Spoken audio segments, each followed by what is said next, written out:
नाशिकमध्ये महायुतीकडून हेमंत गोडसे यांची उमेदवारी जाहीर। अनेक दिवसांचा तिढा अखेर सुटला। महाविकास आघाडीच्या राजाभाऊ वाजे यांच्या विरोधात लढत।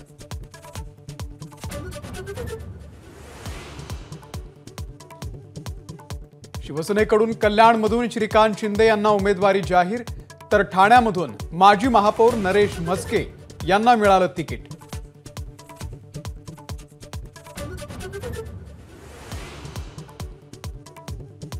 शरद पवार हे एकेकाळी माझं दैवत होते, त्यांच्या टीकेला उत्तर देण्याएवढा मी मोठा नाही, अजित पवार यांचं वक्तव्य।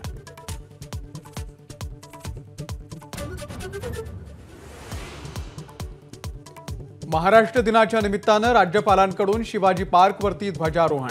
मुख्यमंत्री आणि उपमुख्यमंत्र्यांकडूनही हुतात्म्यांना आदरांजली।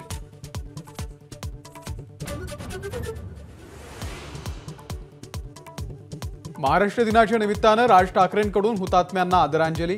उज्ज्वल निकम आणि आशिष शेलार यांनीही केलं नमन।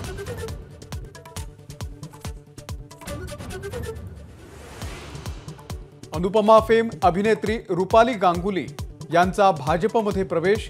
विनोद तावडे यांच्या उपस्थितीमध्ये नवी दिल्लीमध्ये पार पडला पक्षप्रवेश।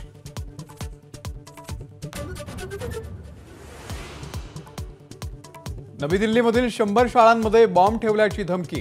घाबरण्याचं कारण नाही, कुणीतरी खोडसाळपणा केला आहे याची शक्यता अधिक। गृह मंत्रालयाचं स्पष्टीकरण। गोदरेज कुटुंबामधील वाटणीची प्रक्रिया पूर्ण। आदी आणि नादिर गोदरेज यांना सर्व लिस्टेड कंपन्या मिळणार, तर जमशेद आणि स्मिता गोदरेज यांच्या वाट्याला नॉन लिस्टेड कंपन्या।